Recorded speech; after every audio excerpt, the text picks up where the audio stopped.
is rising in my veins, and I've got this high I can't sustain. Yo, it's Chrissy Chris, and you're watching KVM Mag Playground. What? Okay, KVM Media, what's up, what's good? We're here with the legendary Crissy Criss. I first heard this guy on Radio 1 Extra. I tell you what, the 60 minutes, yeah, you know what? I used to fall asleep to it, and that's not a bad thing. No, listen, because it's melodic. I'm telling you. Yeah. I love my drum and bass, yeah, and it's soothing, yeah. You're one of the kingpins of that quick mix, yeah. So like, what that style? What do you love about that style? It's energetic. It's like it keeps you interested. Like Right. you know, like there's you can fit so many tunes into an hour, Yeah. but like doing it without it being a rush. Yeah. And like I think it's an art form that if you can fit and make a 1 hour set feel like it's gone in 10 minutes without it, without Wow, faulting yeah. it for anything like that. It's a journey, And yeah. that's like the kind of thing that Yeah. I love to agree. do. And then talk about the 60 minutes, and they were just like something fun that I wanted to do, and the listeners really wanted something like that on the radio, and there wasn't really anything like I that. think I texted in one time, and you definitely. So give you a shout out, yeah. I used to stay up, mate, and let me tell you, I had work. I used to work early, I work nights now, but I used to work earlies, and I used to stay up, at night. Sometimes like some lyrics or whatever, but Yeah. So it was a good listen. Like, I want to talk to you quickly, like about the influence of obviously Kenny Ken, your stepdad, yeah. Yeah. If we can, like, first of all, he really I've heard you was on the decks from like 4 or 5. Yeah, about like that. 5 or 6. Yeah. I had my first, just touching deck, not actually knowing what I'm doing, but Yeah. then I got interested. What was it like growing up with all those father figures? Kenny Ken, yeah, he's around so many dons of the scene. Yeah. What was it like growing up, looking up to them and thinking it's different for me looking up to them, so it is for you because you've grown up with them. I'm a onlooker, you're already in that circle. Yeah, Can you yeah. explain that and what it's like. So like talking about people like Hype or maybe Stevie Hyper D, just all them sort of legends. I didn't really see them as legends. I just saw them as Kenny's friends who would come around the house. They would trade DAT tapes at the time and to get dub plates done. But because I was really young and my mum, she ran a DJ agency, and the office was right next to my bedroom. So Wow. my mum was the agent for Kenny, and obviously Kenny was Kenny Ken doing his thing. And we'd have people, just people like Hype come round, Randall, and obviously where I'd be 5, 6, 7, 8, they come round. All right, Chris, Yeah. it'd be like, oh, Uncle Randall or Uncle Hype, Nice. but to me, I didn't, because I wasn't a raver then, I was too young. I would, just see them as just family and friends. It's not until I got well into the scene, then I'd be like, wow, these guys are actually huge, but they're still like Uncle Hype, Uncle Randall, and they know me, and they know me since this high, and they'll tell you that. But Still little Chrissy. yeah, and it's just like a family thing, and so looking back at it, I'm like, wow, these guys are pioneers of something what I'm doing now. I've got to thank them people. You've got to thank them people for raving and getting into the music, get you through times and stuff like that. But yeah, it was just super normal. No one would understand it unless you was in my shoes. No one would understand. It's unique, yeah. Yeah, it's unique. So the thing with me getting into music, it was something that I wanted to do. It's not something that Kenny pushed on me. I was just always they can go. And then it's always I was interested in the music Kenny was playing because jungle was so unique in the sounds, reggae, dancehall, and rare groove, soul. There was everything just packed into one. Brilliant, yeah. And it was my mum would play a soul tune, and then I would go see my real dad, and he'd be playing, some I can't even remember what the names are now, but some old indie rock kind of thing. And I'd be like, I heard that sample in the jungle tune. And it would be so what's this music that's sampling, and it'd just be really interesting. So that's how I really got into the music, and I just took it from there, and that's what I wanted to do. And no one could ever tell me, you want to go to college, you want to go to uni? I wish I did, but I want to do music, and that's what I pushed myself, and then kind of Kenny let me do what I wanted to do. He showed me the way, but there was never no come with me, son, I'm going to put you on this stool, I'm going to put you here. There was none of that, and he'll tell you that.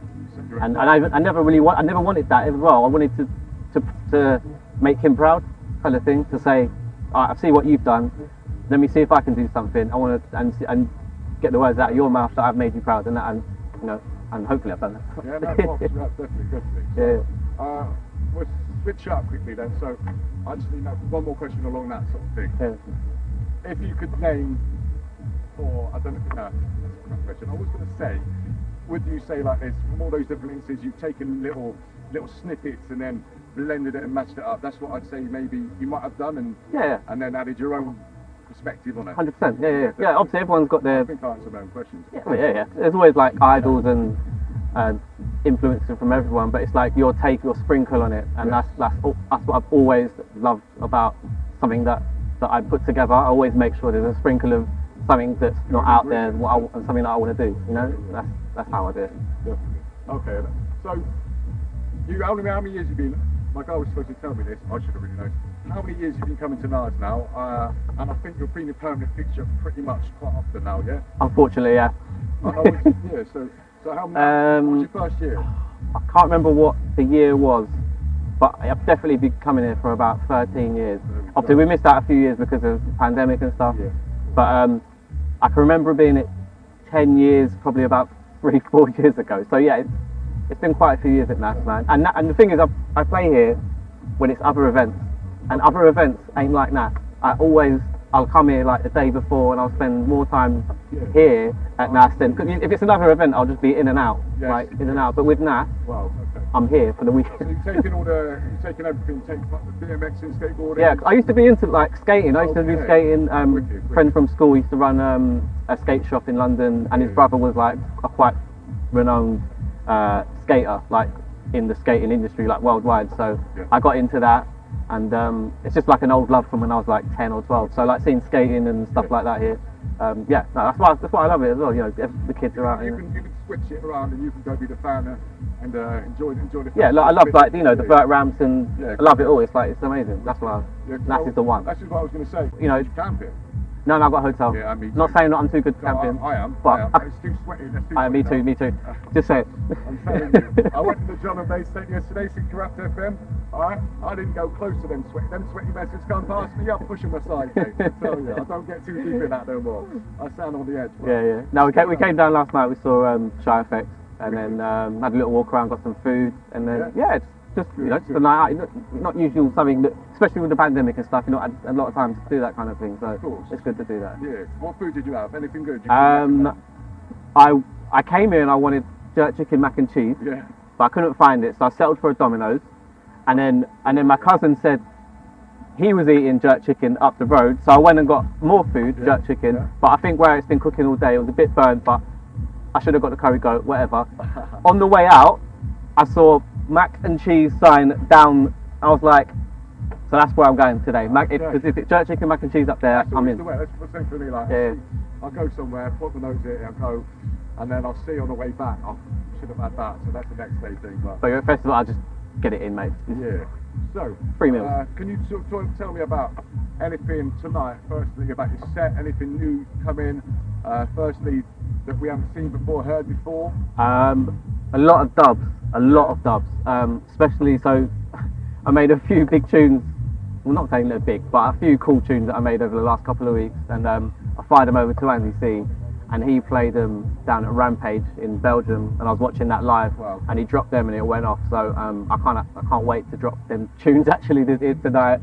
Some more stuff off my remix album coming soon. I can't wait to get in there. And where I've not been out for quite a few weeks now, so I am dying to get on the. And I'm actually going to try to do 100 tracks tonight in an hour. I know you'd like that because you said 60, but I'm going to try to do 100. If it's 99, you failed, eh? Yeah. No. But your last album, please tell me about that, your inspirations for it. I think I went through a point of not releasing a lot of music. Yeah. And then I had like an idea, like a name, which was The War on Silence. Yeah. And the label. And it kind of gave me a kick up the arse to like get stuff done.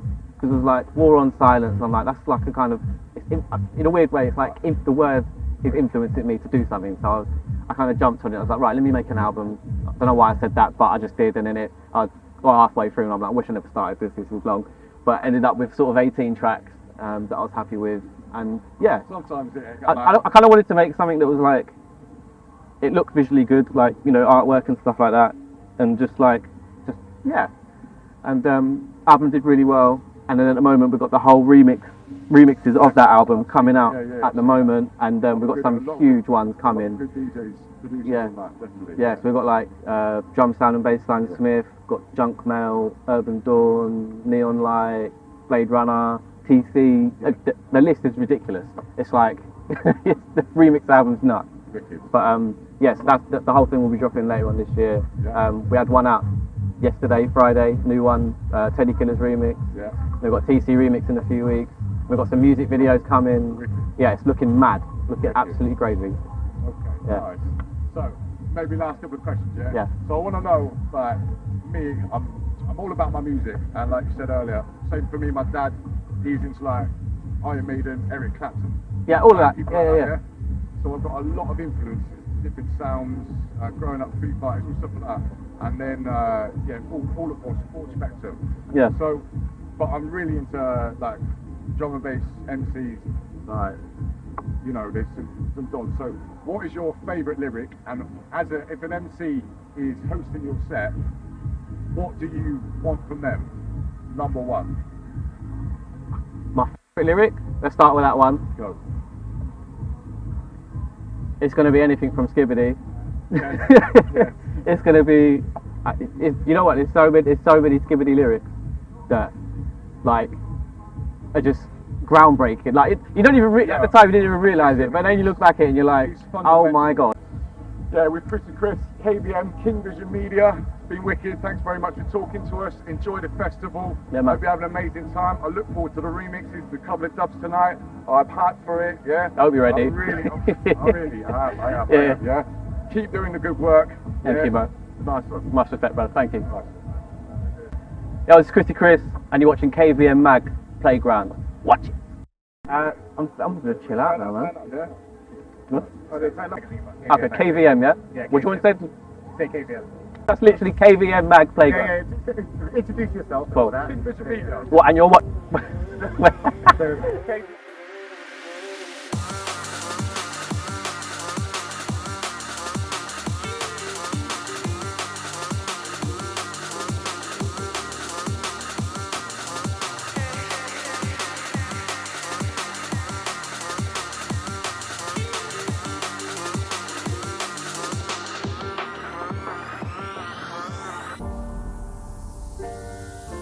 lose control so easily. It really felt so real to me. Blood is rising in my veins, and I've got this high I can't sustain. We are